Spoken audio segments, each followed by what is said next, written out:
Cordelia's phone vibrated once. Only once.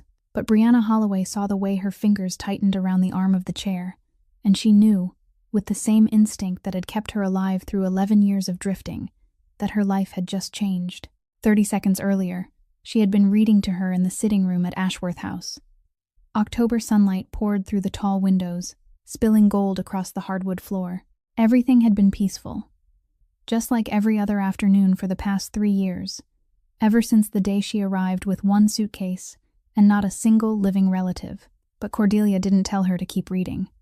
She told her to put the book down. Then she said, "Someone's coming for you."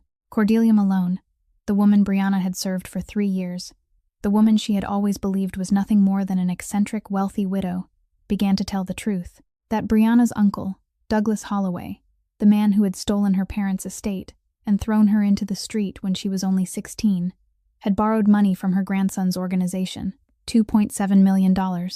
Then he disappeared. And in this world, Cordelia's real world, the world Brianna had spent 3 years pretending not to see, debt ran in the blood. Brianna wasn't entirely shocked. She had seen Oscar, Cordelia's bodyguard, carrying a gun beneath his suit jacket. She had seen men arrive at midnight and vanish before dawn. She had chosen not to ask questions, because Ashworth House was the only place in this world that had taken her in. But now, that door was closing. "My grandson will be here tonight," Cordelia said. Rafferty Malone. Brianna knew that name, not from Cordelia, but from newspaper headlines no one ever dared to write in full, from conversations people lowered their voices to have. They called him the gentleman, the boss who controlled the entire underground network of the Northeast, the man who wore a 3-piece suit, even when he was giving the order to destroy someone, and he was coming for her. Cordelia looked at Brianna with those sharp black eyes.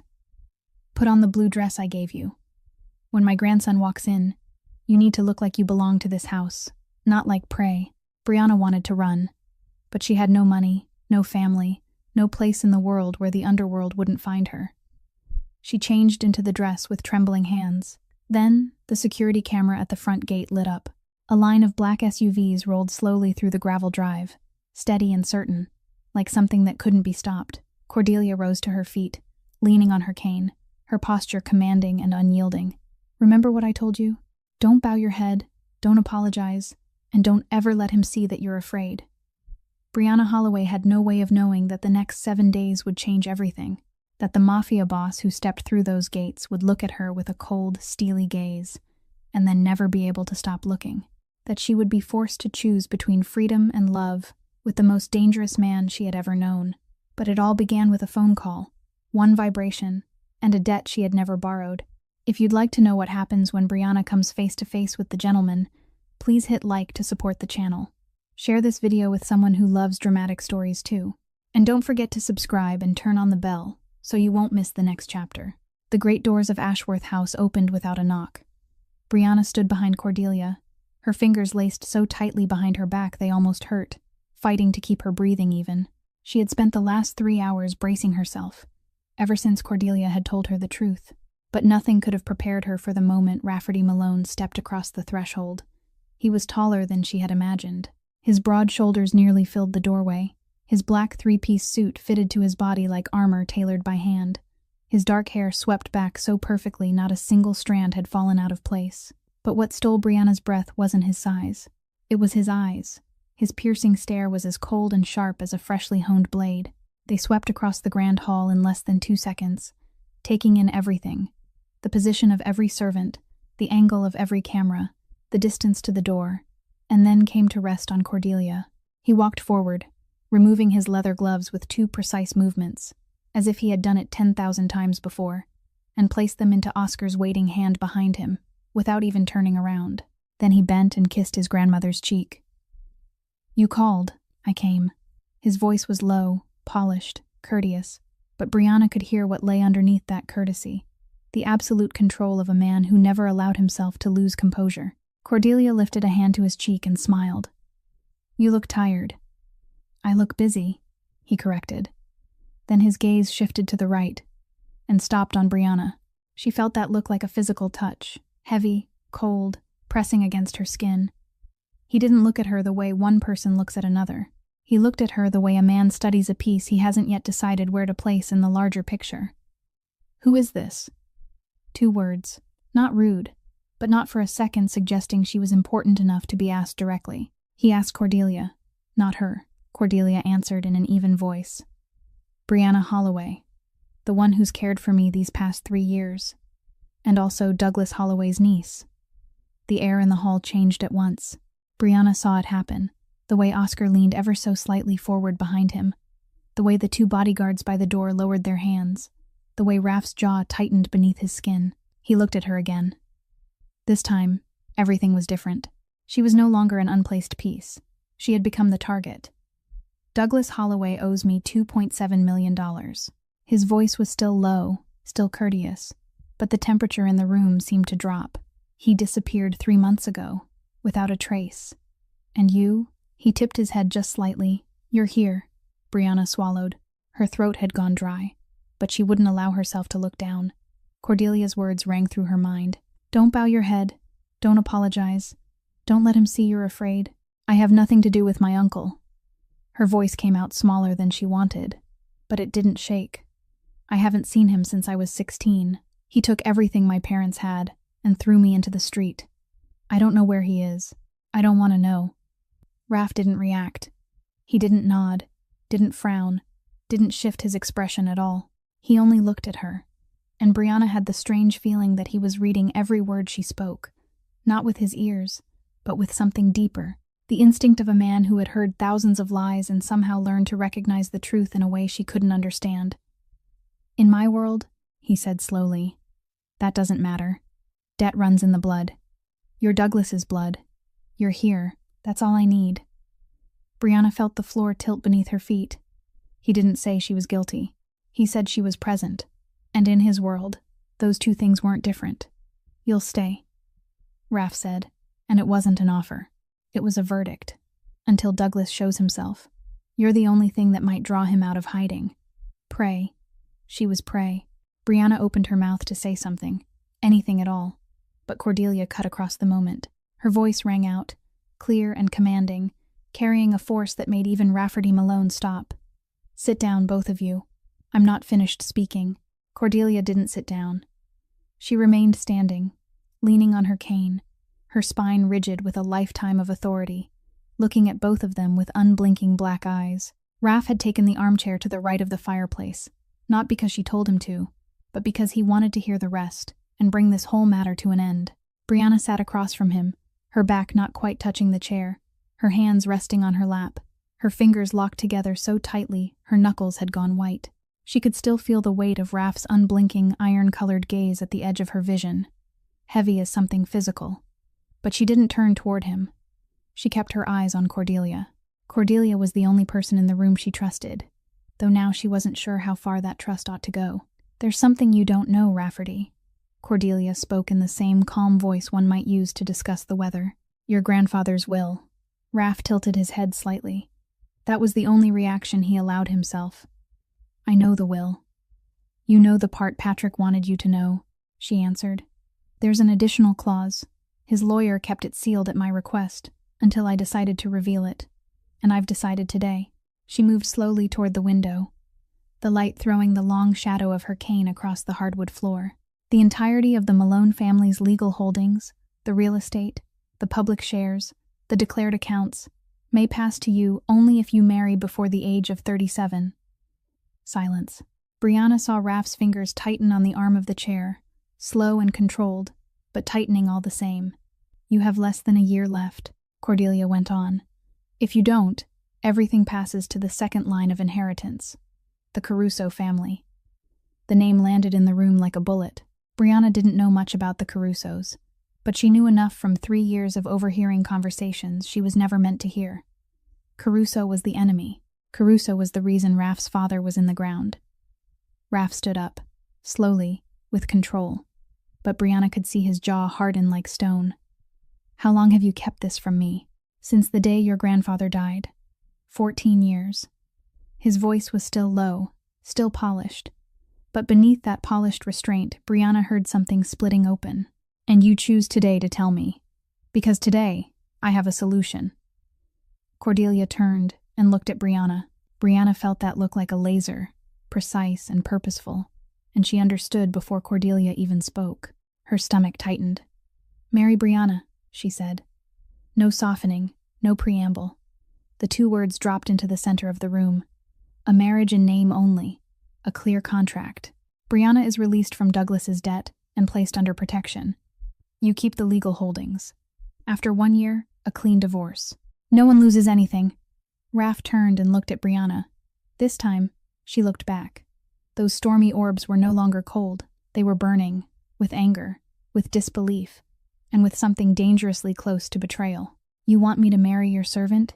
he said, his voice so low Brianna almost had to lean forward to hear it, to keep a few buildings. Brianna spoke before she had time to think. "I don't agree." Both Raph and Cordelia turned to look at her. "I'm not for sale," she said. Her voice trembled slightly at the end, but she didn't let it tremble any further. "Not for money, not for debt, not for any contract." Cordelia looked at her for a long moment. Not angry, not disappointed. Something like satisfaction passed briefly through her eyes, as though Brianna's answer was exactly what she had hoped to hear. "You're not selling yourself," she said gently. "You're buying your freedom.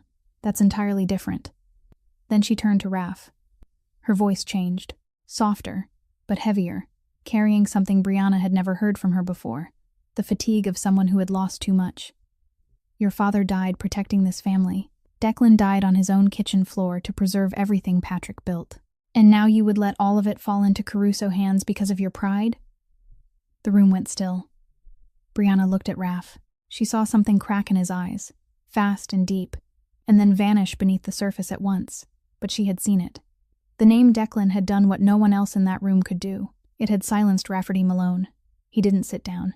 He stood by the fireplace, one hand braced against the marble mantel, his eyes fixed on the flames. The silence stretched so long, Brianna could hear the wall clock marking each passing second. Then Cordelia stepped closer, laid her hand on his arm, and spoke in a voice Brianna understood wasn't the voice of a matriarch, but the voice of a grandmother. 1 week. Give me 1 week." Raph didn't say yes. He didn't say no either. He looked at Cordelia for a long, long moment, then gently but firmly removed her hand from his arm.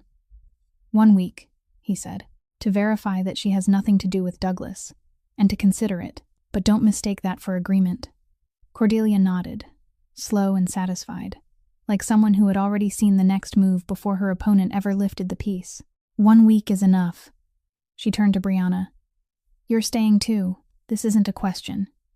Brianna wanted to say something, wanted to say that she wasn't a chess piece, that no one had the right to decide whether she stayed or went, but she looked into Cordelia's eyes and saw what she had seen for 3 years, hardness wrapped around something that looked a great deal like care. Cordelia wasn't forcing her out of cruelty.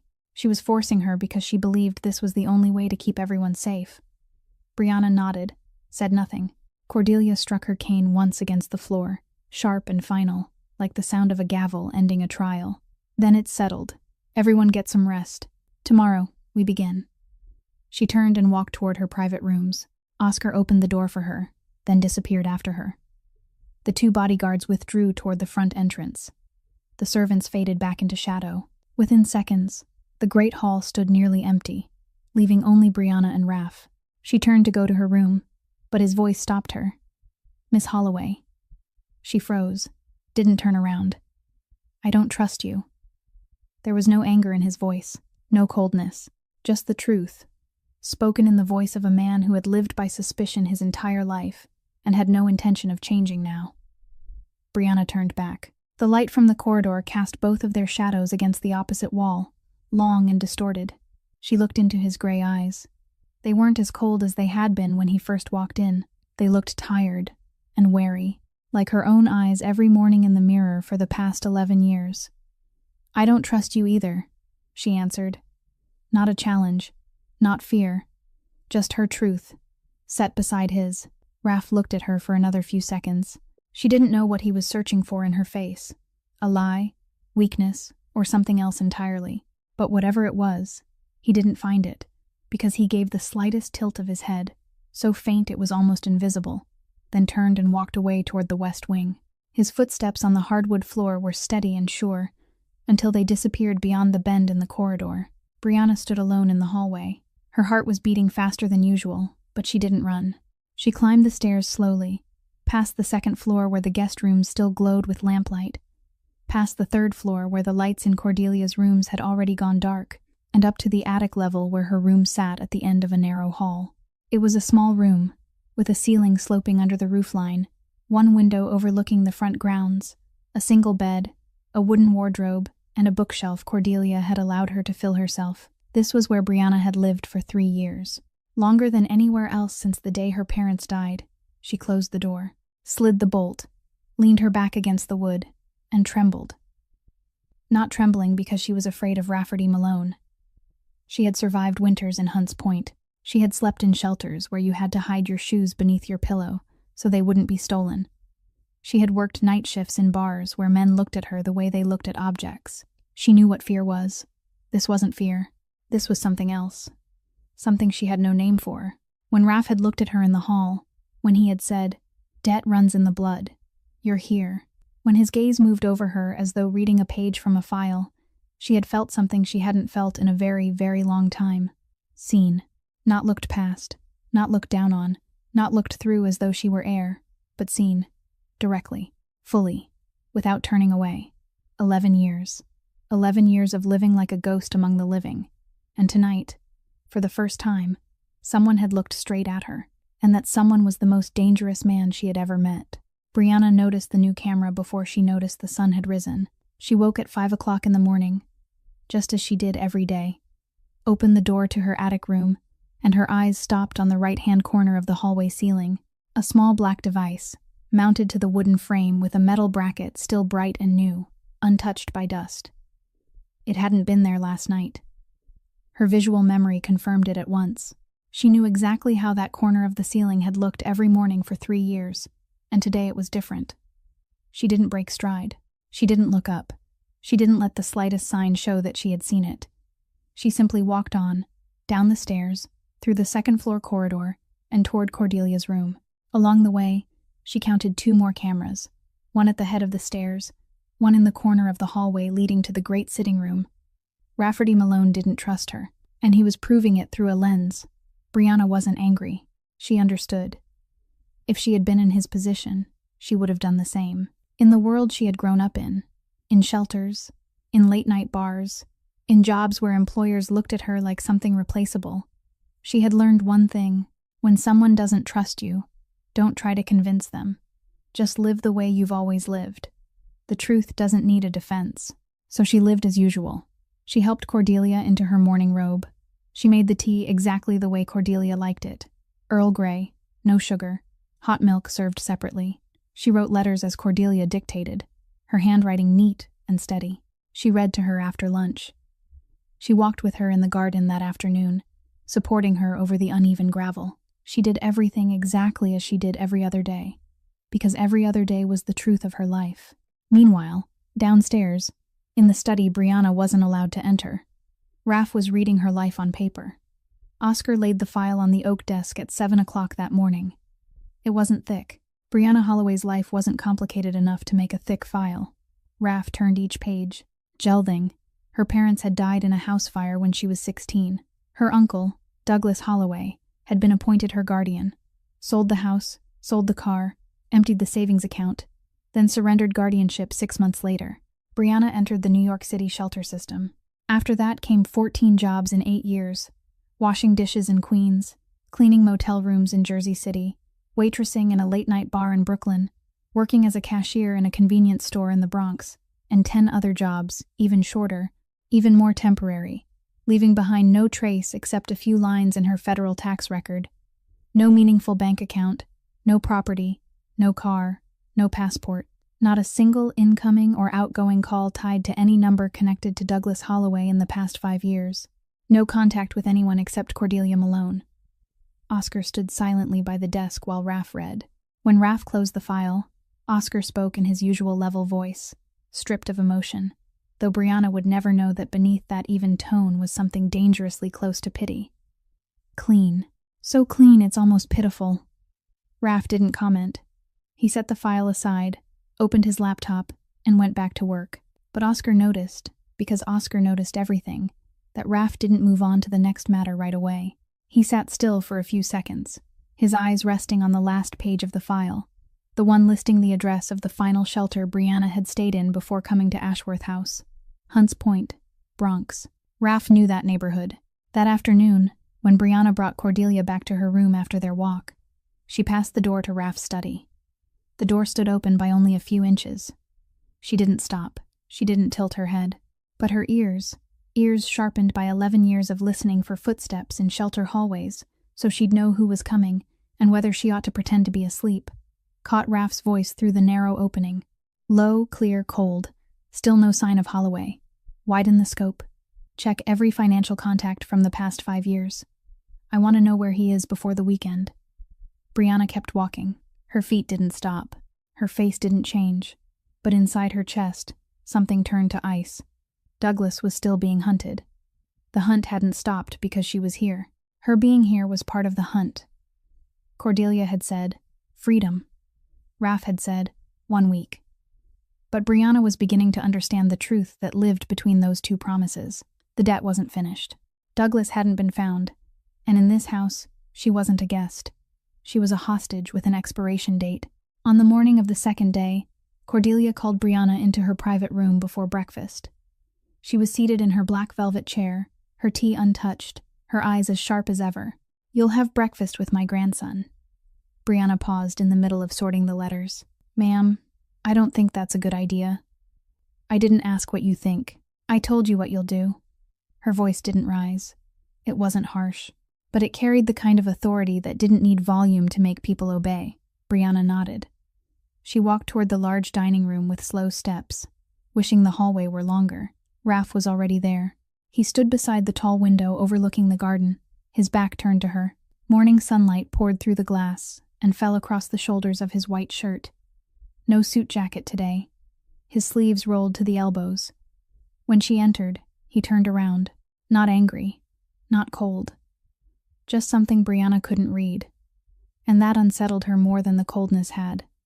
He pulled out a chair for her. She sat. The table was long, the distance between them wide enough to seat 3 more people. The soft touch of silverware against china. Birds in the garden beyond the window. Silence stretched long enough for Brianna to count her own breathing. Then Raph spoke. Your file says you stayed in 5 different shelters. Brianna set down her fork. He had read the file. Of course he had. Yes. Which one was the worst? It didn't sound like an interrogation. His voice was different, lower, slower, as though he were asking because he truly wanted to know, not because he meant to add it to a report. Brianna looked at him. His gray eyes met hers and waited. Hunts Point, she answered. The Bronx, winter of 2019. She saw his jaw tighten just slightly, only slightly, but she saw it. The shelter on Garrison Street, she went on. Not enough beds. The heat was broken for 2 weeks in January. Snow came through the cracks in the window frame. I slept in 3 layers and kept my shoes in a plastic bag under my pillow, because if I left them on the floor, they would have been gone by morning. She said it in an even voice, without complaint, without self-pity, only the truth, as if she were describing yesterday's weather. Raph was silent. Brianna knew he knew Hunts Point, not from maps or news reports. His empire controlled part of that neighborhood. The streets freight trucks passed through at midnight. The buildings where cash moved faster than water through a drain. He knew what the winter of 2019 had been there. 15 below, 3 people frozen to death in 2 weeks, the police not bothering to come. And the woman sitting across from him had lived through that winter. For the first time since entering Ashworth House, Raph looked at Brianna without searching for signs of deception. He looked at her the way a man looks at someone who has crossed a battlefield and lived. Not pity, something deeper, closer. Something Brianna didn't dare name. Breakfast ended in silence after that. No one said another word. But this silence was different from the silence the day before. It wasn't heavy. It was only still. At noon, when Brianna was walking from Cordelia's room back toward her own, she passed Oscar in the second-floor hallway. On every other day, Oscar looked straight through her as though she were part of the wall. Today, he stopped, tilted his head slightly, nodded. A small nod, quick, almost impossible to notice. But Brianna noticed. She noticed everything. In Oscar's world, where trust was measured in decades rather than words. A nod offered to an outsider was practically a declaration. She nodded back. No smile, no words, just a nod. Oscar kept walking. That afternoon, in the study, Oscar stood beside Raf's desk as he always did. Raf was reviewing footage from the hallway cameras. On the screen, Brianna moved past 3 cameras without once looking up, without once changing her pace, without once letting it show that she knew she was being watched. But she knew. Raf knew she knew, because no one moved that naturally under a lens unless they had already noticed it and chosen not to react. "She sees everything," Oscar said, his tone as even as if he were commenting on the weather. The new cameras, she knew on the first morning, didn't look up, didn't change her route, but she knew. Raf didn't lift his eyes from the screen. "And? She's like you," Oscar said. Raf's hand stopped on the keyboard. He didn't like the comparison, but he didn't deny it. On the 3rd day, Brianna began to see Rafferty Malone through the things he didn't say. That morning, she took Cordelia for her usual walk through the garden. From the southern gravel path, she saw Raf speaking with the estate manager near the carriage house. He called the man by his name, Warren, not the manager or my employee, Warren. She heard him ask about the man's family, about the daughter away at college, and there was nothing polite and empty in his voice. He was truly listening to the answer. When Warren mentioned the winter wages for the grounds crew, Raf nodded and said something brief that Brianna was standing too far away to catch. But Warren's face as he walked away said everything. Relief, gratitude. At noon, she happened to see the payroll ledger on Cordelia's desk while sorting the day's correspondence. The pay for each employee on the estate was noticeably higher than average. She didn't comment. She simply noted it. Rafferty Malone gave orders to kill in a courteous voice, yet he paid his workers above market and remembered the estate manager's daughter's name. She didn't know how to place those two truths inside the same man. And Raf was watching her too. He didn't say it, but Brianna felt it. She noticed it in the way he sometimes slowed when passing her in the hallway, half a step off his normal pace. She noticed it when he stopped asking Oscar about her every night, because Oscar told her after the second nod they exchanged in the corridor, "He doesn't need me to report on you anymore. He's watching for himself." That afternoon, a black sedan pulled up at the gate. A silver-haired man stepped out, wearing a dark coat and the white collar of a priest. Father Donovan. Brianna knew him. He visited Cordelia once a month, drank tea, made small talk, then left. Cordelia had always said he was an old friend, but today he hadn't come to see Cordelia. He had come to see Brianna. She was sitting on the stone bench in the garden, a book open on her lap, though her eyes weren't truly reading. When Donovan sat down beside her, let out a soft breath, and looked across the garden dressed in autumn colors. "Do you know what you're walking into?" he asked, with no attempt to soften it. Brianna answered with the truth. "I'm not walking into it. I'm being pulled into it." Donovan nodded slowly, as if that answer confirmed what he had already suspected. "Rafferty isn't a monster," he said. "I've known him since he was 8 years old, standing beside his father's coffin, without shedding a single tear, because he had already decided that crying was weakness, and weakness meant death. He isn't evil, but he lives among monsters, and when you live among monsters long enough, the line between man and monster begins to blur." He fell silent for a moment. The wind moved through the garden, stirring the branches of the maples now burning red. His father, Declan, loved a good woman too, Donovan went on. An ordinary girl, someone who didn't belong to that world. She loved Declan with her whole heart, and she had to bury him before she was 30. Brianna said nothing. She looked down at the book in her lap, but she didn't see the words. She saw a white-tiled floor she had never laid eyes on, and yet somehow could imagine clearly, blood on white tile, an 8-year-old boy standing there watching. Donovan laid a hand on her shoulder, light and brief, then stood. "I'm not telling you this to frighten you. I'm telling you so you'll open your eyes before your heart opens." He went inside the house. Brianna remained in the garden until the light was gone. That night, when Brianna carried tea into Cordelia's room, Cordelia looked at her with those black eyes that missed nothing. "You're quieter than usual." "I'm thinking more than usual," Brianna answered. Cordelia took a sip of tea, set the cup down, then said it as casually as if she were commenting on the weather. "He had the attic cameras removed yesterday morning. Didn't you notice?" Brianna had noticed. That morning she had seen the old drill marks in the ceiling where the camera had been mounted. Nothing left now but an empty hole. She chose not to say so. Rafferty doesn't remove cameras for just anyone, Cordelia continued. He doesn't do that for people he doesn't care about. Brianna didn't answer. She lowered her head, gathered the tea tray, and left the room. But when she reached the attic level, she didn't go straight inside. She stopped by the window at the end of the hall, the one that looked out over the front lawn. Night had already fallen. A thin mist lay over the grass. And below, standing alone in the dark, was Raph. No Oscar at his side, no phone in his hand, no suit jacket, only a white shirt turned silver under the moonlight. He stood there with his face lifted toward the sky, in complete silence, looking like a man trying to breathe in a world that didn't hold enough air. Brianna watched him for a long moment, and she recognized something in him that she knew better than almost anyone. Loneliness. Not the kind that comes from having no one beside you.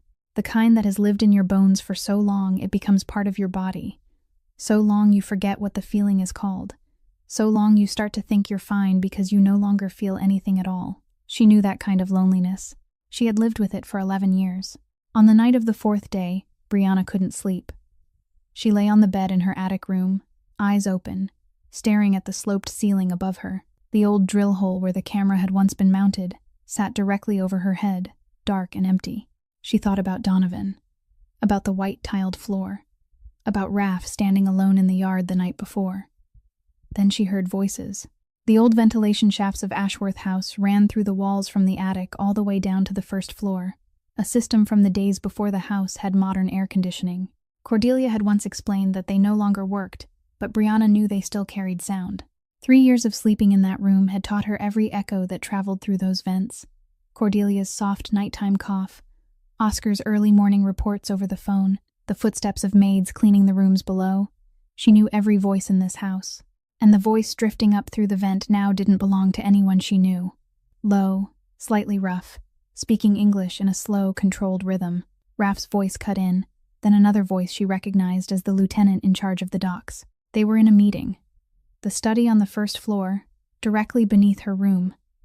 Brianna lay still and listened, not out of curiosity, but out of instinct. The instinct that had kept her alive through 11 years had not gone quiet just because she was lying in a soft bed inside a mansion. It was always awake, always scanning, always taking note, and right now, it was screaming, that unfamiliar voice. She knew it. Her visual memory flipped back to 2 days earlier, that afternoon when she had taken Cordelia for a walk in the garden. A small delivery truck had been parked at the side gate, the logo of a wine supplier painted on the side. A middle-aged man stepped down, salt and pepper hair, pale blue shirt. One of the maids had led him in through the kitchen entrance. Brianna had seen him crossing the courtyard while she sat on the stone bench with a book in her lap, and she had known even then, though she hadn't said a word to anyone, that something was wrong. He had moved off course. The kitchen door was on the west side, but he had circled east first, along the outer passage that connected to the study and the meeting room. He had stopped for nearly 20 seconds at the corner where the main security camera faced the front grounds, his eyes not on the direction signs, but lifted upward, flicking quickly, counting cameras, marking angles. Then he had gone on into the kitchen as if nothing had happened. Brianna remembered his face now. Then she matched that face to the voice rising through the vent. It fit, the same man. The wine supplier from 2 days ago was now sitting in a meeting room with Raph and his lieutenants. Her heart began to pound. She sat up, her feet touching the cold floor. Thought. Didn't panic. Thought. A wine supplier had no reason to be sitting in a late-night meeting with a mafia boss. An ordinary man didn't count cameras while making a delivery. A harmless man didn't drift off his route to scout the corridor outside the study. She stood, opened her door without a sound, moved quickly down the stairs, barefoot on the cold wood, avoiding the 7th step because it creaked, down past the 2nd floor, then the 1st, into the hallway leading to the meeting room. Oscar stood outside the door, back against the wall, arms crossed over his chest. He saw Brianna coming and frowned, already preparing to stop her. But Brianna spoke first, fast, low, exact. The man in the meeting room. He came here 2 days ago pretending to be a wine supplier. He didn't go straight into the kitchen. He went around through the east corridor first. He stopped for 20 seconds at the main camera corner. His eyes weren't on the signs. He was looking up, counting cameras, marking the angles. He's not a supplier, and he shouldn't be in that room. Oscar looked at her. 1 second, 2 seconds, 3. His eyes didn't blink. His face didn't change. But Brianna saw the muscles in his shoulders tighten beneath his suit jacket, saw his right hand lower toward his side, where she knew the gun rested. Then he nodded once, short and decisive. He turned, opened the meeting room door, and stepped inside. 30 seconds later, the sound of a chair crashing to the floor exploded into the hallway. Everything happened fast. From outside the meeting room door, Brianna heard Oscar's voice cut sharply across the conversation, brief and precise. Then another chair crashed over, a short burst of struggle, the sound of metal striking metal, and the muffled, choking groan of a man being forced down to the floor. Then silence, the kind of silence heavier than noise. The meeting room door opened. 2 lieutenants came out first, their faces tight, not looking at Brianna as they headed straight for the back exit. Then Oscar emerged, dragging the salt and pepper-haired man behind him. The man's hands were bound behind his back with plastic ties, his mouth gagged with a strip of cloth, his eyes wild as they darted up and down the hallway. As he passed Brianna, she saw what Oscar had found on him. A small pistol, its magazine removed, lay in the hand of the lieutenant behind them, and a fingertip-sized recording device, hidden inside the lining of the man's vest, now sat inside a clear plastic evidence bag in Oscar's left hand. A spy. Caruso family. Brianna stood flat against the wall, still, silent, barely breathing, watching them pass as if she were part of the stone itself. Then Raph stepped out of the meeting room. He stopped when he saw her. His face was pale, not pale with fear, pale with anger. The cold, controlled kind of anger more dangerous than any open fury. He had just come within inches of having the entire strategy meeting in his own house recorded. Or worse, the gun hidden in that man's vest lining hadn't been there for decoration. Raph looked at Brianna. She looked back. She didn't lower her head. She didn't look away. "You saw what my entire security team missed," he said. His voice was low and controlled, but Brianna could hear what lay beneath it. The shock of a man who had just realized the greatest weakness in his defenses wasn't technology or personnel, but complacency. "I'm used to noticing things," she answered, her voice even. "When you've lived in dangerous places long enough, you learn to spot a threat before it arrives." Raph was silent, looking at her, for a long moment. Then he said 2 words Brianna had never heard him say to anyone since she first stepped inside Ashworth House. "Thank you." Those 2 words fell into the dark hallway like a pebble dropped into still water, small, but sending out ripples that wouldn't stop. Brianna nodded, said nothing more.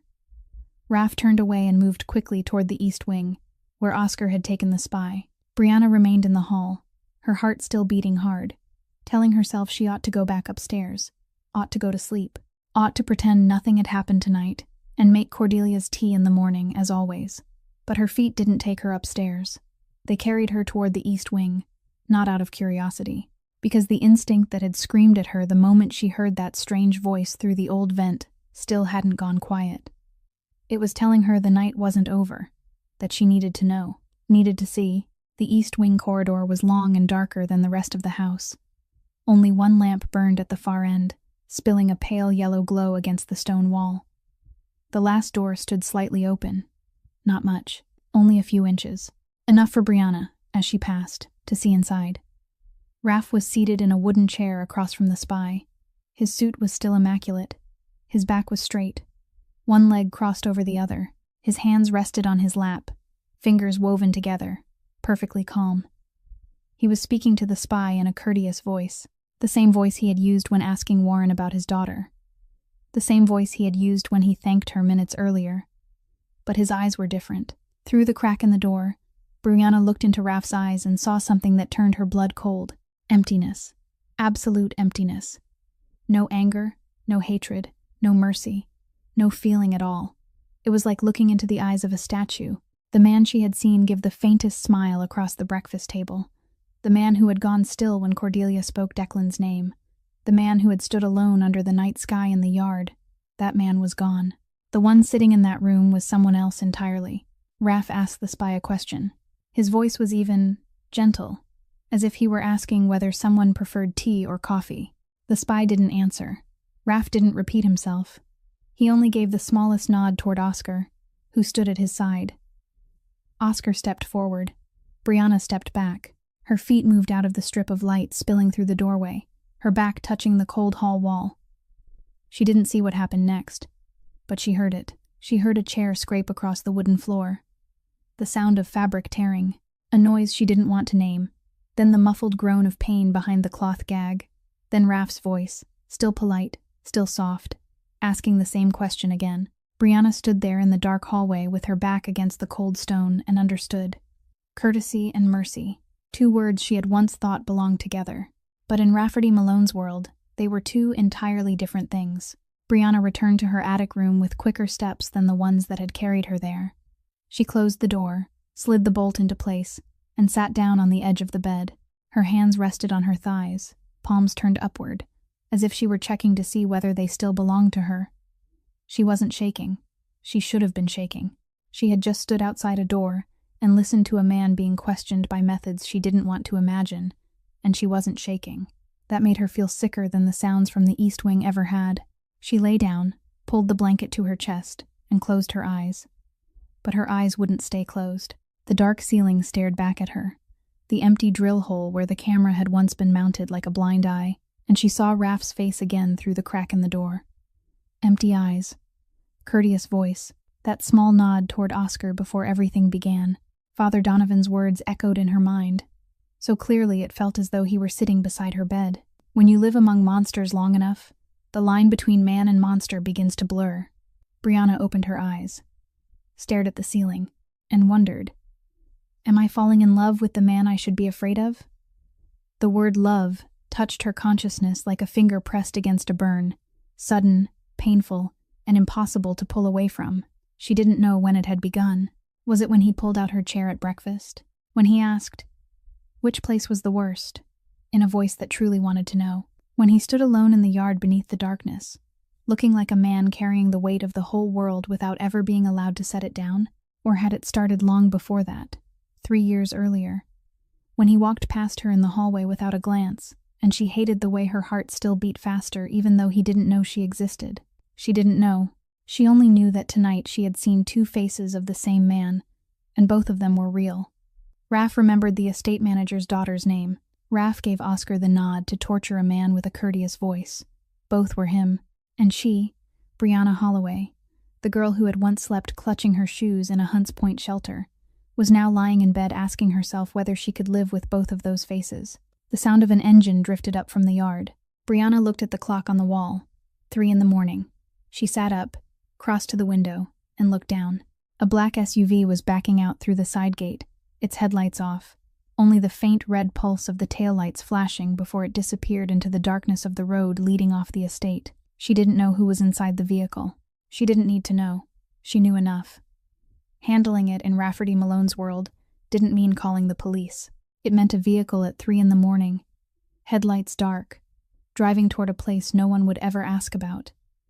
Brianna returned to the bed. She didn't lie down.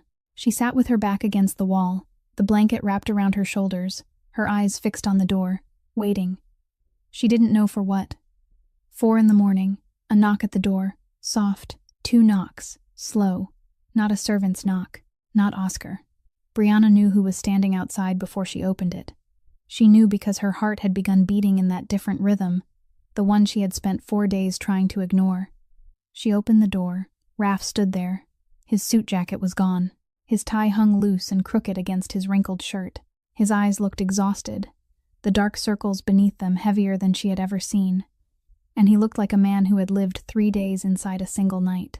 And on the right sleeve of his shirt, from wrist almost to elbow, there was a dark red stain. Not large, but enough to see, enough to understand. Brianna looked at it. Her gaze rested on that red mark for exactly 2 seconds. Then she looked up at his face. Raf saw her see it. He knew she had noticed. She knew he knew. Neither of them said a word about it. Not one. The red stain on his sleeve lay between them like a piece of evidence both the prosecution and the defense had chosen not to mention. Brianna, I owe you more than a thank you, Raf said. His voice was rougher than usual, worn down by the length of the night. You don't owe me anything, Brianna answered. You're wrong, he said softly. Silence. The clock on her wall ticked. The night wind pressed gently against the attic window. I've been blind for 3 years, Raph said. You were in my house. You walked past me every day. And I never saw you. Not once. He paused. His gray eyes held hers. Not cold, not empty the way they had been in the East Wing, but open, exhausted, and so real that Brianna had to bite the inside of her lip to keep her face still. Now I do, he said. 3 words.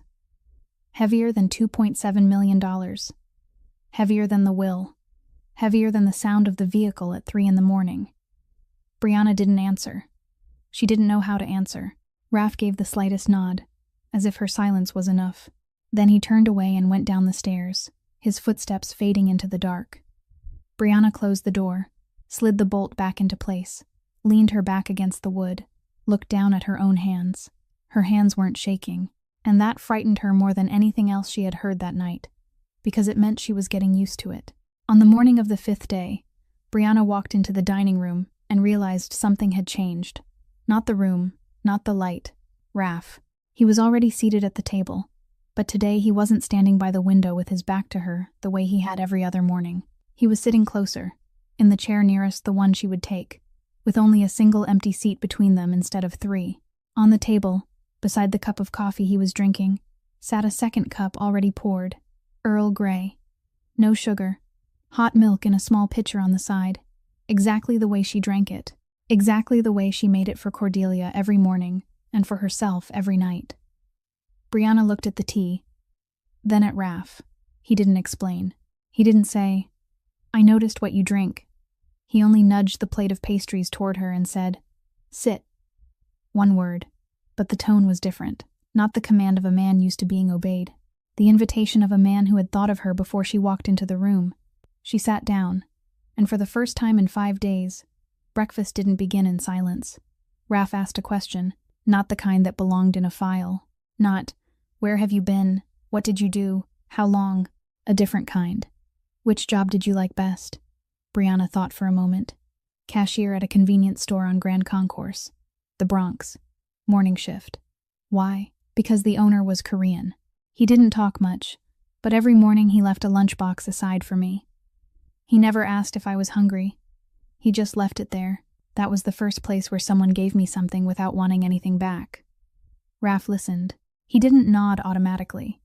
He didn't say, I understand, because he was intelligent enough to know he didn't. He had never slept with his shoes under his pillow in a shelter, but he listened with his full attention, eyes never leaving her, his body turned toward her, as if everything else in the room had ceased to exist. Brianna told him more then. Small pieces, carefully, like opening a hand that had been clenched for 11 years and offering up, one by one, the stones she had hidden inside, each one a piece of memory she had never given to anyone. The dishwashing job in Queens, where she learned that if she stood in just the right corner of the kitchen, the heat from the industrial washer was enough to warm her through the whole night shift. The motel in Jersey City where she cleaned rooms and found a book someone had left behind. The first book she had read after leaving school, the one that taught her the world inside books, was larger than the world she was living in. The late-night bar in Brooklyn where she learned to read people, to know who was drunk but harmless, who was sober and dangerous, to know when to smile and when to disappear before trouble arrived. Raph listened to all of it. He didn't interrupt. He didn't judge. He didn't pity her. And when she stopped, he only said, Go on, in a voice so soft she almost missed it. Breakfast lasted more than an hour. The longest breakfast since Raph had arrived at Ashworth House. That afternoon, in the library, Brianna was reading aloud to Cordelia as she did every day. Cordelia sat in the large armchair, eyes closed, head tilted, breathing evenly. Asleep, or pretending to be asleep.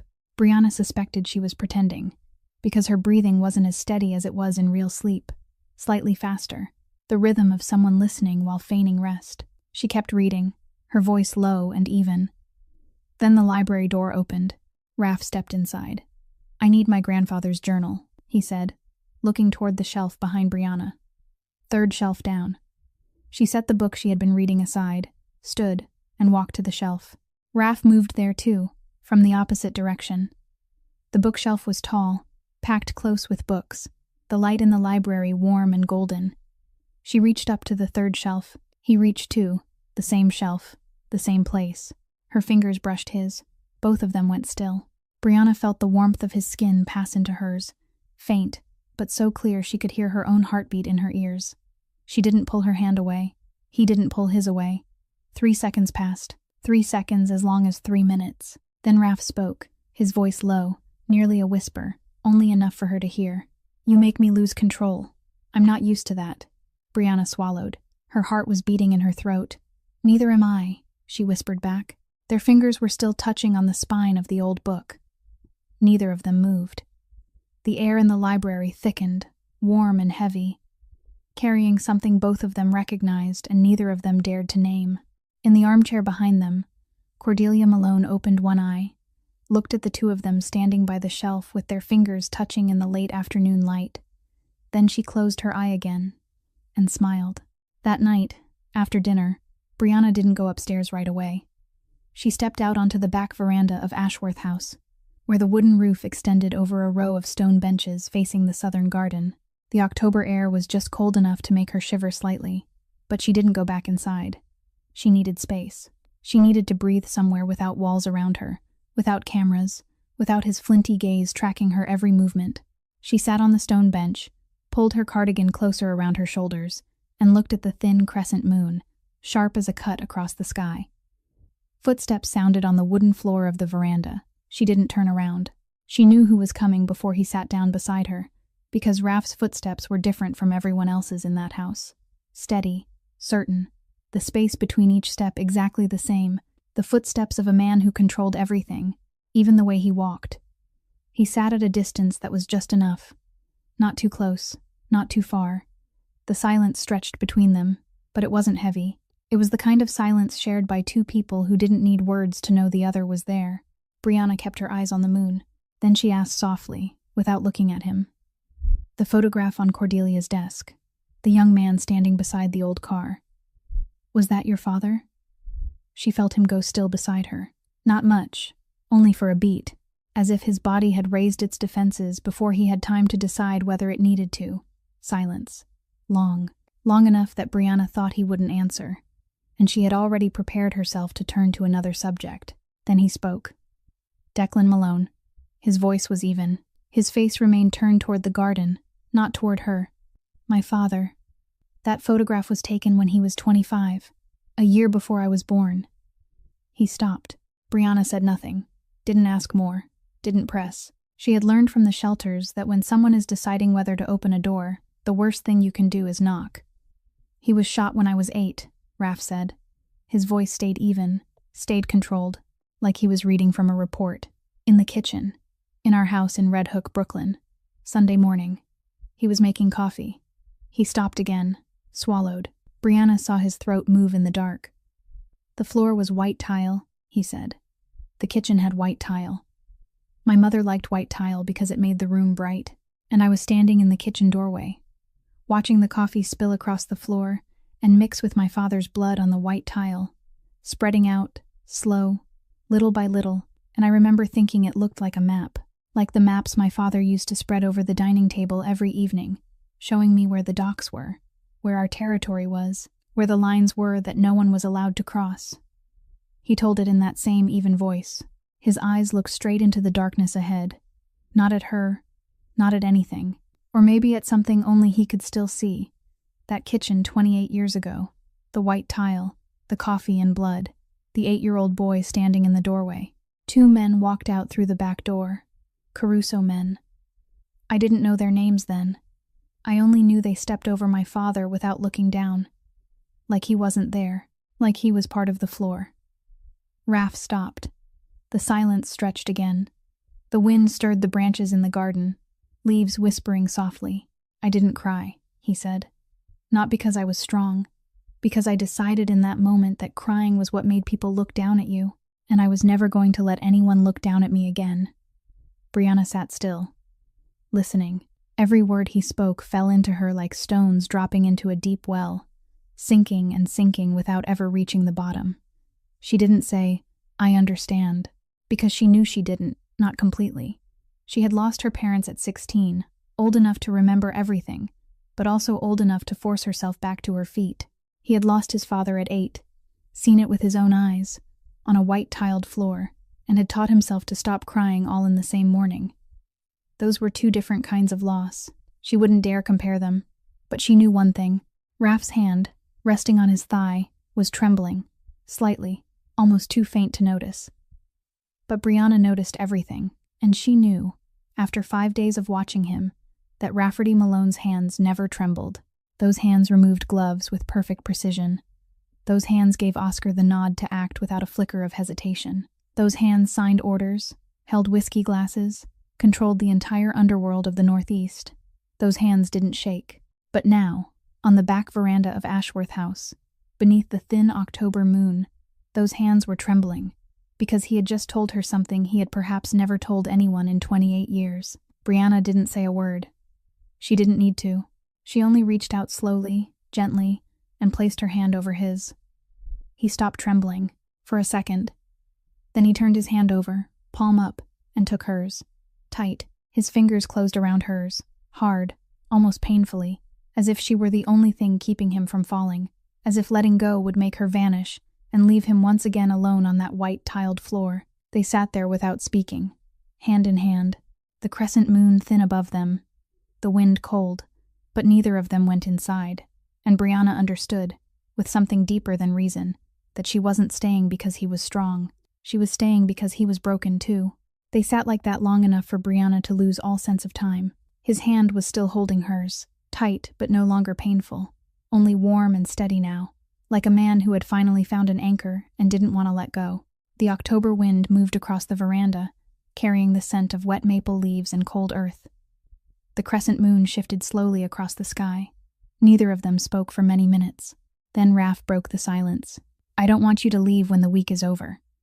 His voice was low, a little rough, as if the words had been lodged in his throat for a long time and had finally found their own way out.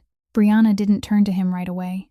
She looked out at the dark garden in front of them, where the shadows of the trees had blended into the night until they became one solid mass of black. Her heartbeat slowed, then sped up again, uneven, losing its rhythm, like a heart trying to remember how to beat after hearing the very thing it had longed to hear. "Because of the arrangement, or because of something else?" she asked, her voice softer than she had meant it to be. Raf turned to look at her. In the darkness, his gray eyes looked different, not cold, not sharp, but deep, open, carrying something Brianna had never seen in him before. Truth with no armor wrapped around it. "What do you think?" he asked in return.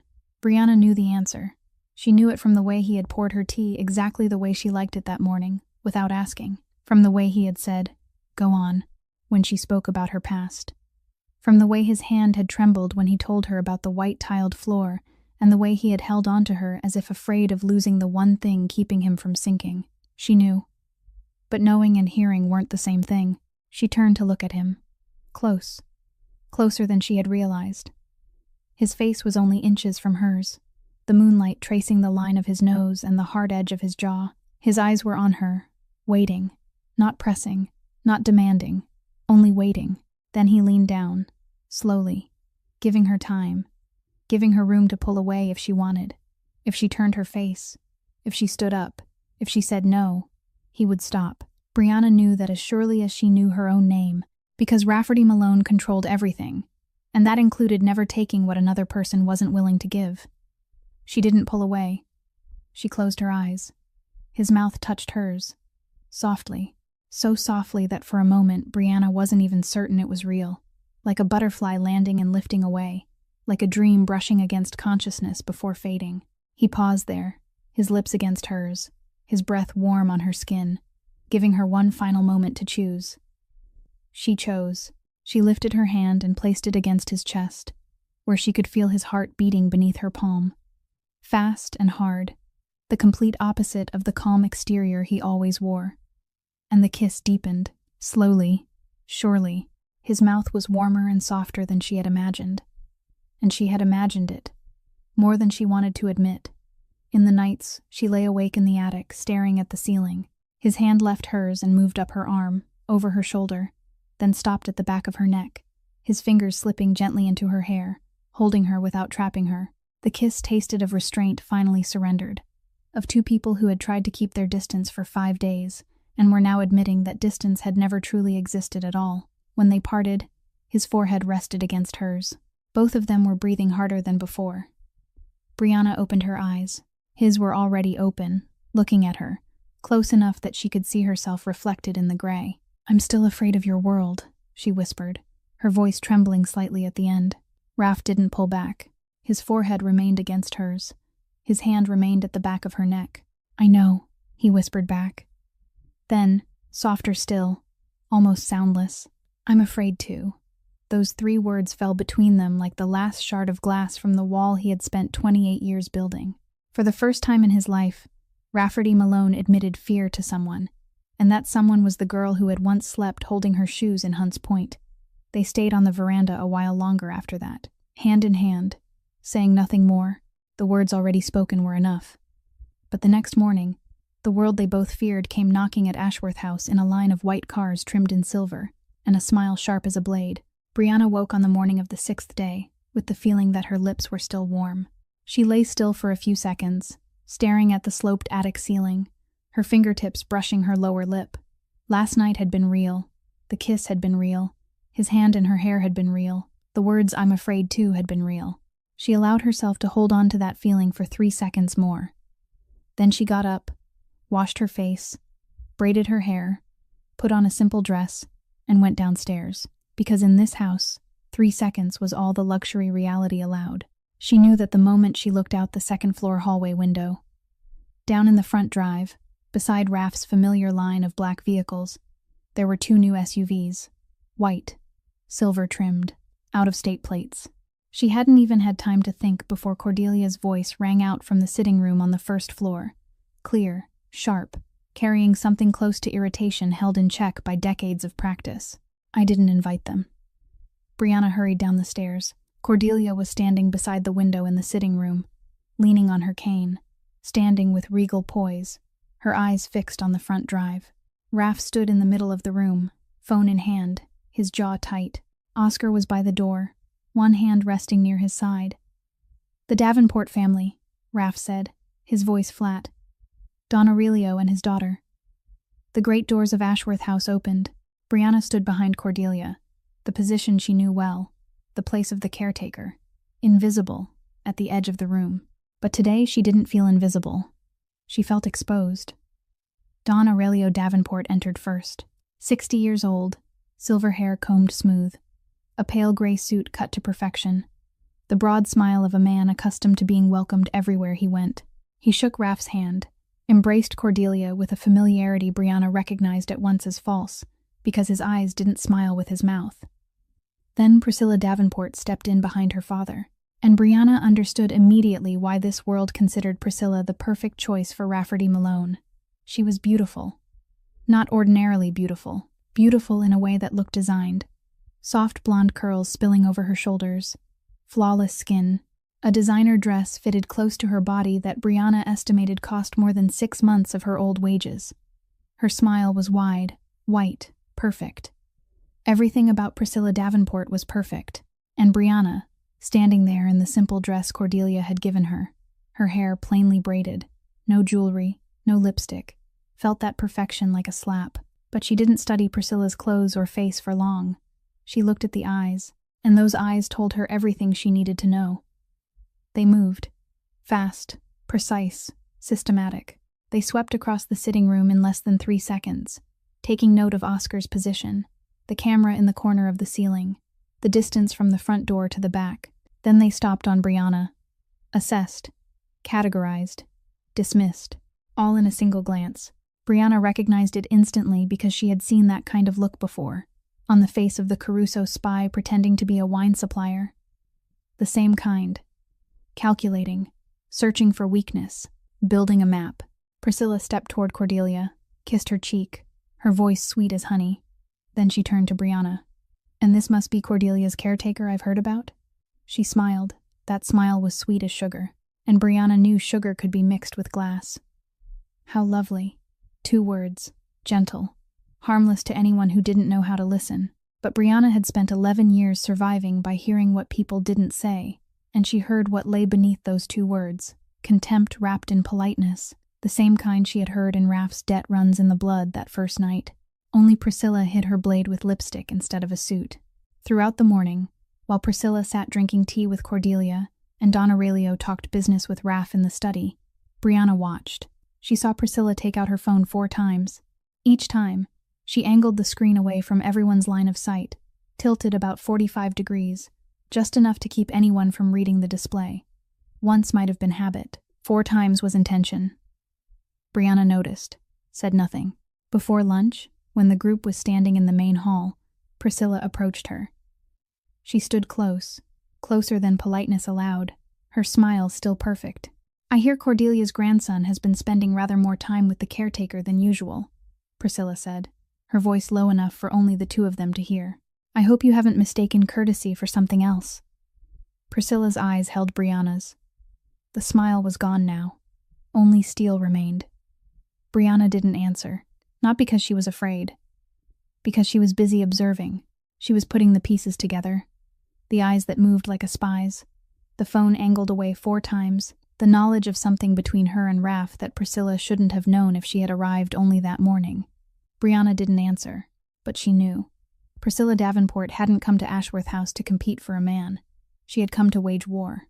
Dinner was laid out on the longest oak table in Ashworth House. White candles stood in silver holders, porcelain plates rimmed in gold, crystal glasses arranged from largest to smallest, polished silverware set down at intervals measured to the millimeter. Cordelia had arranged it all with the precision of someone who understood that in this world, dinner wasn't a meal, but a battlefield, and the weapons were things like the way you placed a fork. Brianna sat at the far end of the table, the place for a caretaker, not a guest. She didn't object. She understood the rules of the game. Today she wasn't Rafferty Malone's lover. Today she was an employee, and the distance between those 2 identities was wider than the length of the table before her. Priscilla sat in the place of honor, at Raph's right. She had changed into a new dress for dinner, black, off the shoulder just enough to suggest without going too far, elegant in the way money alone can't buy, unless generations of training come with it. She smiled at the right moments, spoke about the right things, touched Raph's hand lightly, while telling an anecdote about a trip to Italy the previous summer. The gesture so natural it looked accidental. But nothing Priscilla Davenport did was accidental. Brianna knew that. She watched from the end of the table in silence, her plate of food barely touched, and counted. Priscilla touched Raph 3 times in 40 minutes. She leaned toward him 5 times. She said his name, Rafferty, in a low, intimate voice, each time letting the final syllable linger longer than necessary. Raph was courteous. He answered her, smiled the proper amount, wasn't rude, wasn't cold, but he was stiff. His body didn't angle toward Priscilla. His eyes didn't warm when he looked at her. And twice during dinner, his gaze flicked toward the far end of the table, where Brianna sat, fast, almost impossible to notice. But Brianna noticed. And Priscilla noticed too. The second time Raph looked toward Brianna, Priscilla was lifting her wineglass to her lips. She paused for half a second, her eyes following the direction of Raph's glance, to the end of the table, to Brianna. Then she drank. Her face didn't change, but Brianna saw her fingers tighten around the stem of the glass. Dinner ended. Everyone moved into the sitting room. Coffee. Cognac for Don Aurelio. Tea for Cordelia. Brianna stood near the fireplace, slightly back. The place she had stood for 3 years whenever guests were present. Close enough to serve, far enough to be invisible. But tonight she wasn't invisible. Priscilla walked toward her. Not an ordinary walk. A walk with intention. Slow, exact, like a cat moving toward prey it had already chosen. She stopped an arm's length away, the perfect smile still on her lips, but her eyes weren't smiling. Her eyes were cold, sharp, and carried something Brianna recognized at once, calculated cruelty. "I was curious, so I did a little research on you, Holloway." Priscilla's voice wasn't low. She wasn't whispering. She spoke loudly enough for the whole room to hear. Loud enough for Don Aurelio to turn his head. Loud enough for Cordelia to set down her teacup. Loud enough for Raph, standing by the window, to go still. "Quite interesting, really," Priscilla went on, her voice sweet as sugar, like a blade wrapped in velvet. "A shelter in the Bronx. Hunts Point, wasn't it? Then a late-night bar in Brooklyn, serving drinks to drunken men until 2 in the morning. Then cleaning motel rooms in Jersey City."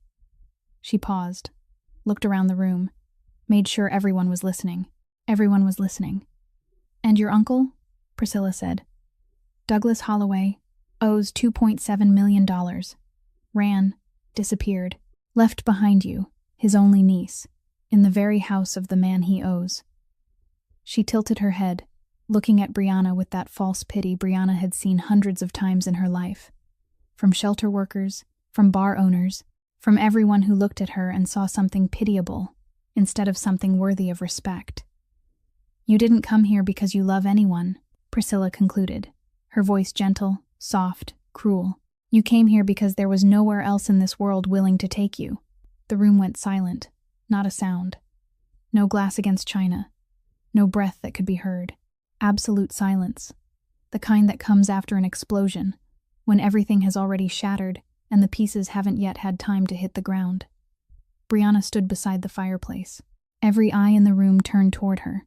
Cordelia was looking at her. Don Aurelio was looking at her. Raph was looking at her, his eyes dark, his jaw locked, his body drawn tight as a wire about to snap.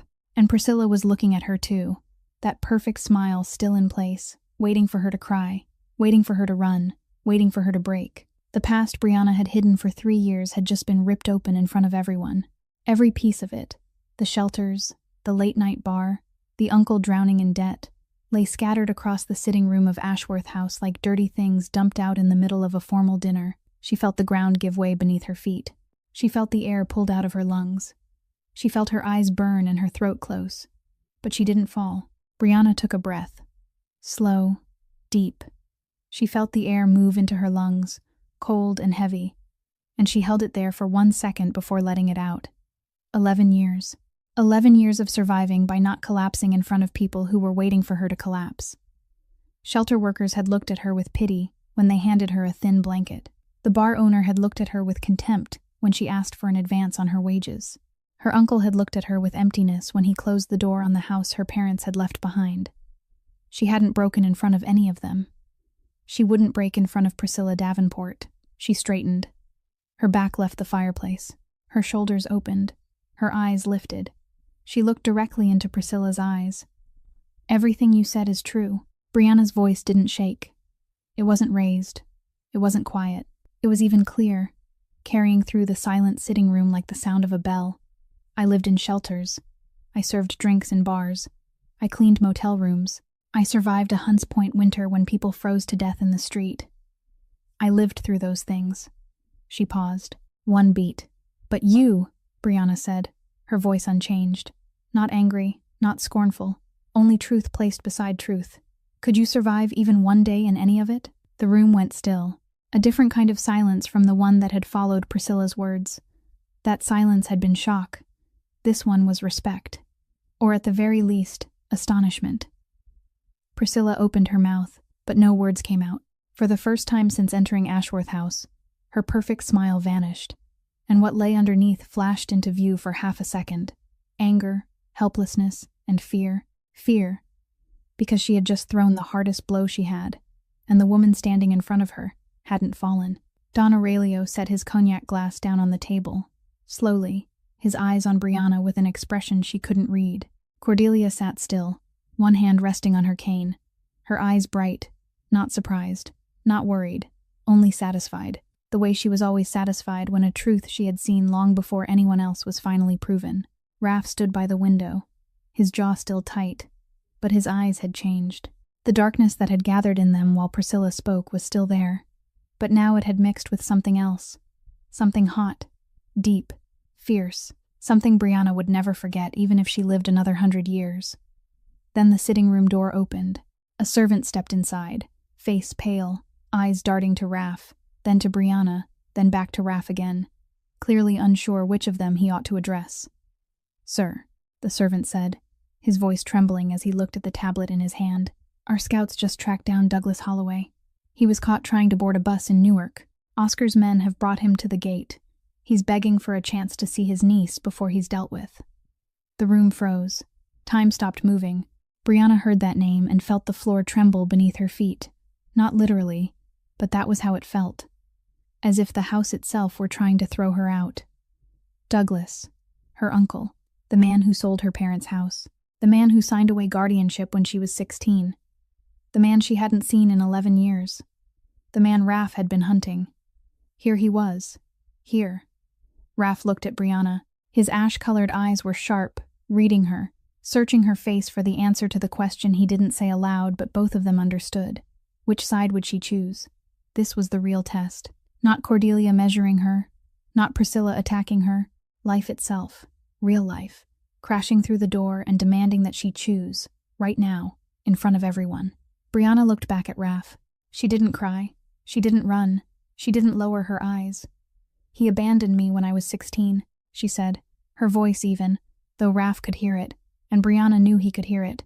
The pain beneath the calm, deep, old, never fully healed. He took everything my parents left behind. He threw me into the street. I haven't seen him in 11 years. I don't owe him anything." She paused, swallowed. "But please don't kill him." The final words came softer, thinner, carrying something Brianna hated in herself for still being there. Mercy.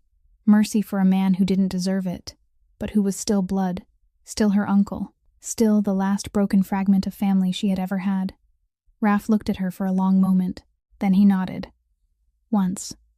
Slowly, Oscar stepped out of the room without needing a second instruction. Brianna heard his footsteps moving toward the front doors, heard the gate open, heard the voice of a man she no longer recognized because 11 years is long enough to forget a voice. Oscar brought Douglas into a private room in the West Wing. Not through the sitting room. Not where Brianna would have to look at his face tonight. Brianna remained standing in the middle of the room. Her past had just been laid bare for the second time in one night. First by Priscilla, then again by Douglas simply by appearing. Every piece of her life, orphaned girl, shelters, debtor's niece, had been spread open before everyone like a deck of cards turned face up. She had nothing left to hide, but she was still standing. And Raph looked at her from across the room with eyes Brianna had never seen on him before. The eyes of a man seeing something he hadn't known still existed in this world, and unable to look away. Raph moved. Not fast, not rushed. Slowly, steadily, with purpose, each step carrying the weight of a man who had made a decision and could no longer be turned from it by anything in this world. He walked from the window, past Don Aurelio, past Priscilla, until he came to Brianna's side. Then he stopped, and placed his hand against her back. Lightly, the warmth of his palm settled between her shoulder blades. He didn't pull her toward him. He didn't wrap an arm around her. He simply let his hand rest there. But in this world, in that room, in front of Don Aurelio Davenport, the Southern boss, that gesture was louder than any spoken declaration. "She is mine. Don't touch her." Brianna felt the warmth of his hand through the thin fabric at her back. She didn't move, didn't lean into him, didn't step away. She only stood there, straight and still, and let his hand speak for both of them. Raph turned to Priscilla. His voice didn't rise. It didn't sharpen. It was low, even, perfectly courteous, and that courtesy made every word weigh 10 times more than a shout. "Priscilla, you just insulted one of my people. In my house." The 4 words "one of my people" hung in the air.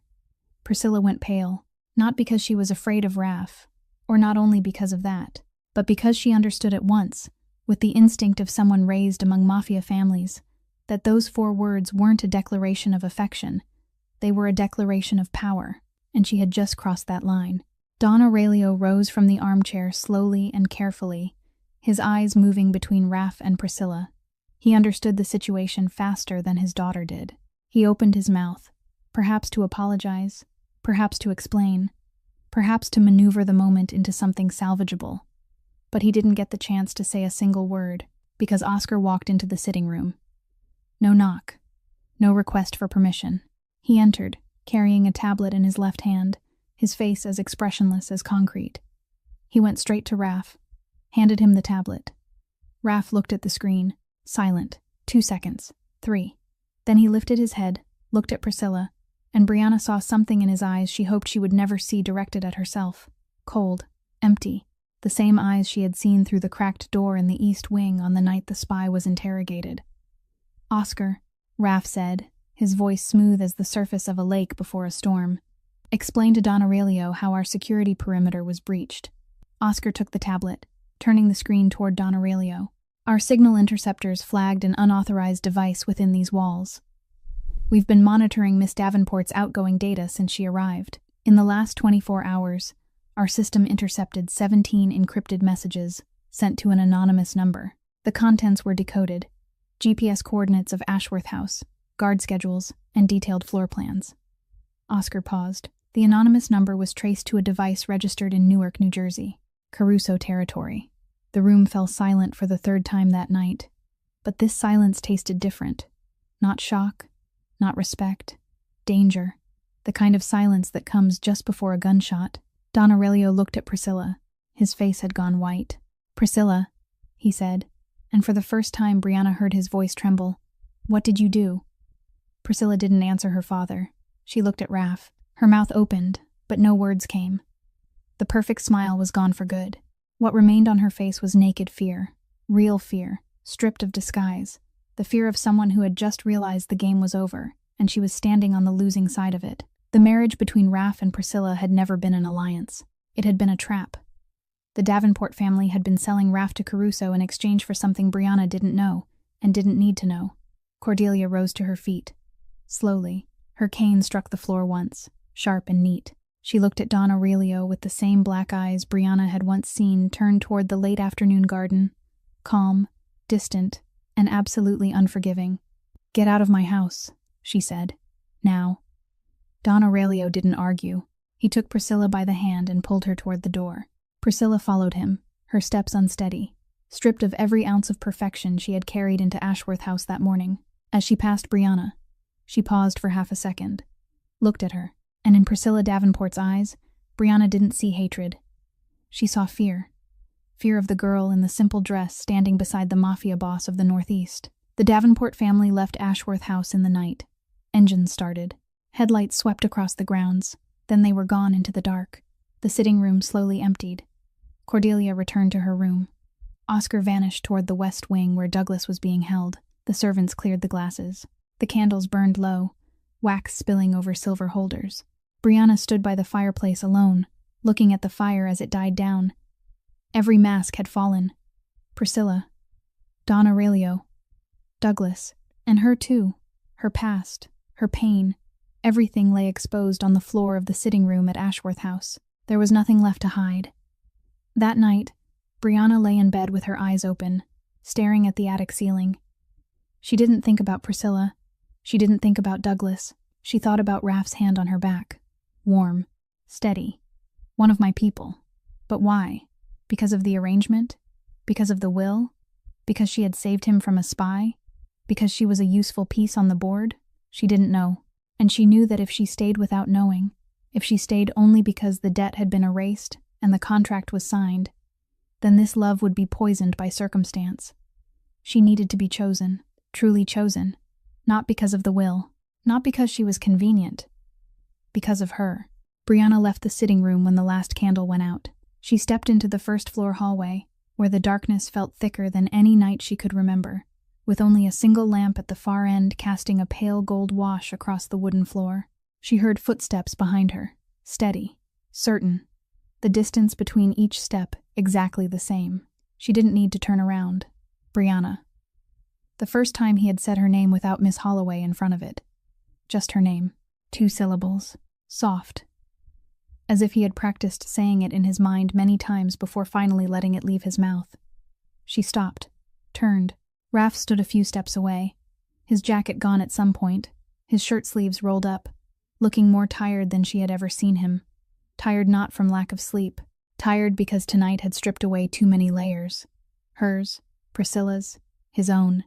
And what remained underneath was more exposed and more vulnerable than anyone in that sitting room had guessed. "You know what I am," he said, not asked, said. His voice was low, rougher than usual, as though the words had been ground between his teeth before he let them out. "You've seen enough this week to understand my world. I won't blame you if you want to leave." Brianna looked at him. The hallway was dim, the yellow light falling at an angle across his face, sharpening the line of his jaw and the darkness beneath his eyes. He was offering her a door, open, unlocked. She could walk through it, go upstairs, pack her suitcase, and vanish from Ashworth House by morning as if she had never been there. He wouldn't stop her. She knew he wouldn't. "I saw the blood on your sleeve the other night," Brianna said. Her voice was even, but every word carried the weight of a truth she had measured carefully before speaking. "I heard the car leave at 3 in the morning. I know that in your world, Handling something doesn't mean calling the police. Silence. The hallway swallowed the sound of both their breathing. I heard what happened in the East Wing that night, she went on. I saw your eyes through the crack in the door. Empty. I heard your polite voice while Oscar did things I don't want to imagine. Raph didn't move, didn't defend himself, didn't explain. He stood there and took each word from her the way a man takes bullets, straight on, without flinching. And I'm still standing here, Brianna said. 4 words. Soft, but heavier than everything that had been said in the sitting room that night. Heavier than the way Priscilla had torn open her past. Heavier than Cordelia's order sending the Davenports out of the house. Heavier even than the words one of my people, Raph, had spoken in front of everyone. Because this was Brianna's truth, freely given, not forced, not because of a contract, not because of debt. She knew what he was. She was choosing to remain. Raph stepped toward her. 1 step, then another, until he stood directly in front of her, close enough for her to feel the warmth rising from his chest, to catch the scent of sandalwood mixed with gunpowder that no cologne could entirely hide. He lifted both hands and placed them on either side of her face, his thumbs brushing lightly over her cheeks. Then he bent and kissed her. Not gently like he had on the veranda, not hesitant, not leaving space to retreat. This was a different kiss. Strong, certain, carrying the taste of a declaration and a promise. The taste of a man who had nearly lost something and was now holding on with everything he had. Brianna kissed him back. Her hands caught in his shirt, pulling him closer, and in that moment the dark hallway, the smell of extinguished candles, the shadows of Ashworth House, all of it disappeared. When they pulled apart, Raph rested his forehead against hers. I'll deal with Douglas, he said softly. He'll live, but he'll disappear. Permanently. No money, no contact. He'll never come back. Brianna nodded. She didn't ask for details. She didn't need them. The debt is gone, Raph added. From now on, you don't owe anyone anything. The debt was closed. The chain that had dragged her into Ashworth House, the chain named Douglas Holloway, had been cut clean through. She was free. For the first time in 11 years, no one was holding her there through debt, through contract, through circumstance. Raph kissed her forehead, lightly, then turned and walked toward the West Wing. His footsteps faded into the distance. Brianna remained in the hallway alone, free, and because of that freedom, she understood more clearly than ever what she needed. She wouldn't stay because there was nowhere else to go. She wouldn't stay because of debt, or a will, or a contract, or because of the warmth of his hand against her back in front of a room full of people. She would make Rafferty Malone prove that she was worth choosing for herself, and not because of circumstance. Or she would leave. Brianna woke at 4 a.m. on the 7th day. No alarm clock.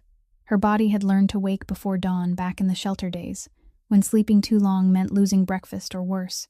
She lay still for a few seconds, looking at the attic ceiling one last time, the empty drill hole where the camera had once been mounted, the small crack above her that she had stared at every night for 3 years, the scent of old wood and books she had come to call home, longer than any place since her parents died. She rose, opened the wardrobe, took out the suitcase, the only suitcase she owned, old, the fabric faded, the left zipper catching a little, the same suitcase she had carried into Ashworth House 3 years earlier, and never unpacked again because she had nowhere else to go. She packed. There wasn't much, a few simple dresses, 2 books Cordelia had allowed her to keep, the knitted cardigan she had bought with her first month's wages, the dark blue dress Cordelia had given her. She folded that one most carefully and placed it on top, then changed her mind, took it back out, and laid it on the bed. That dress belonged to this house. It didn't belong in the suitcase.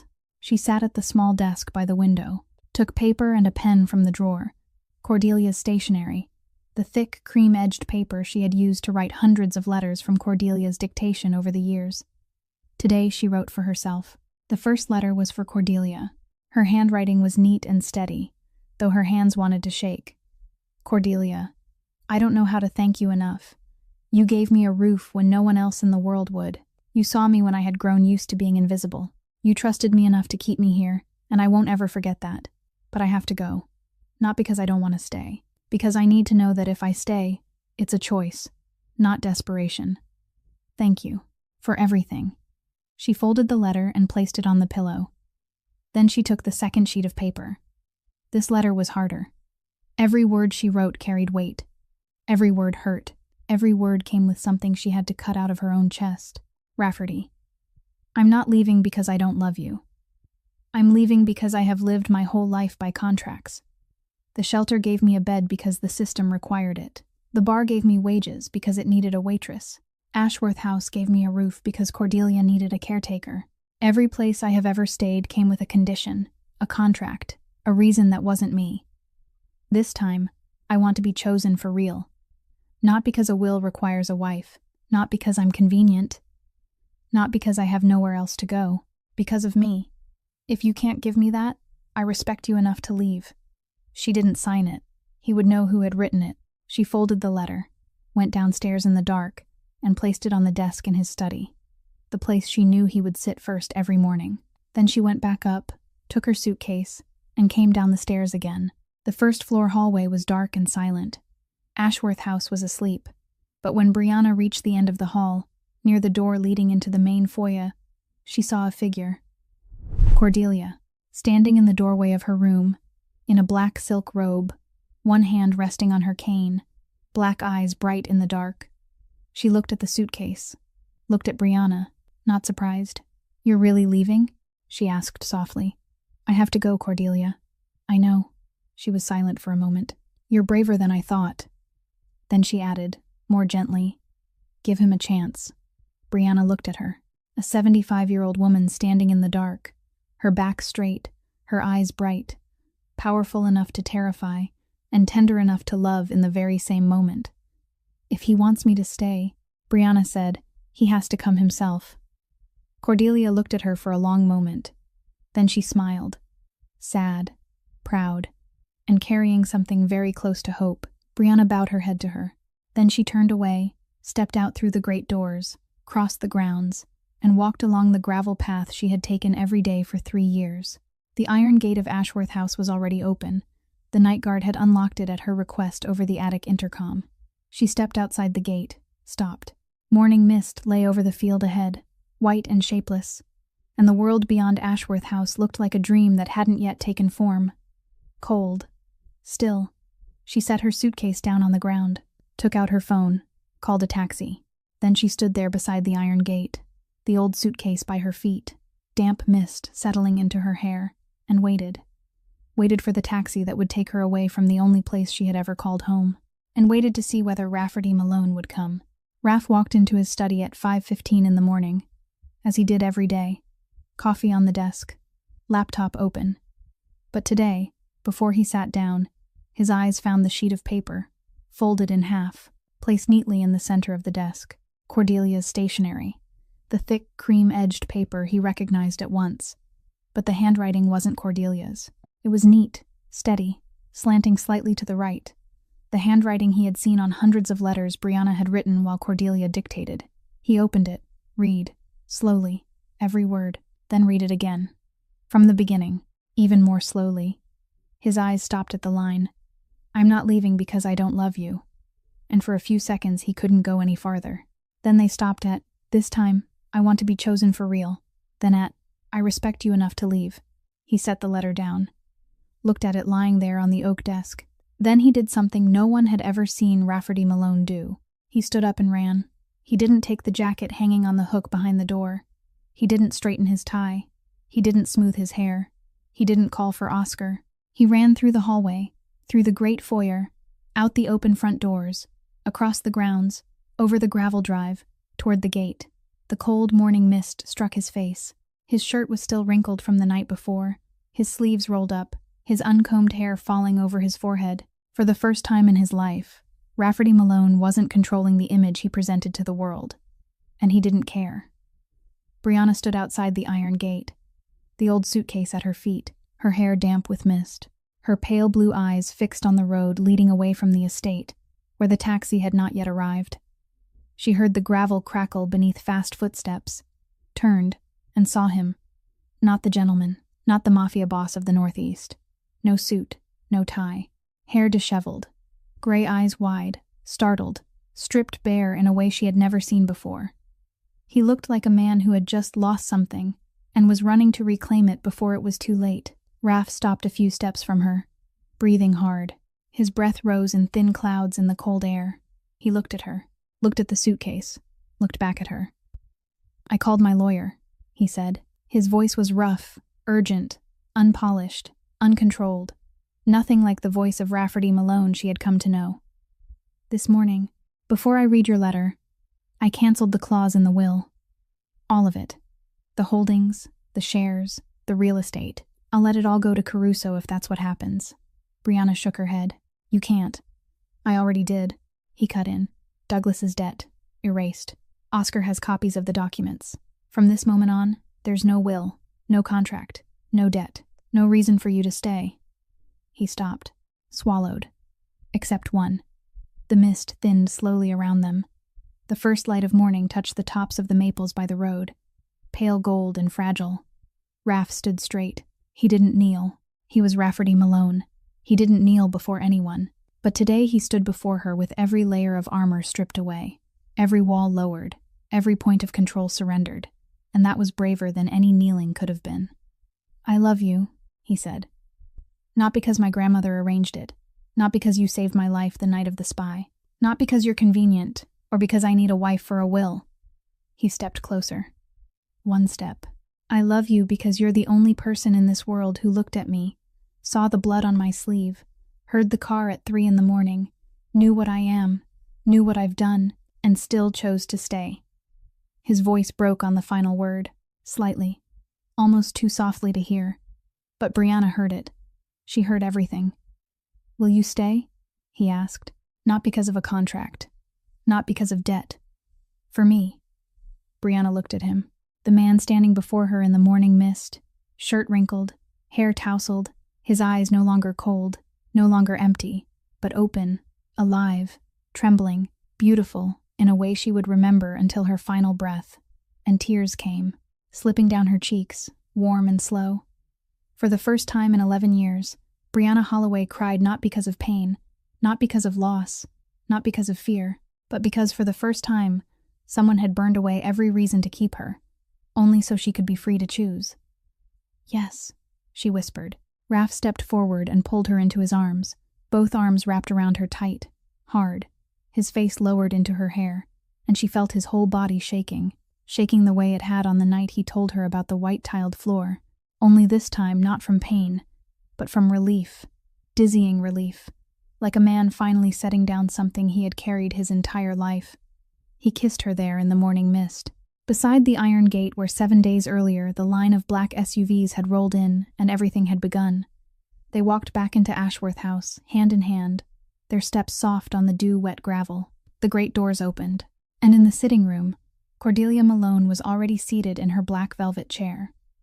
On the low table before her sat 3 cups of tea already poured. 3 cups, not 2.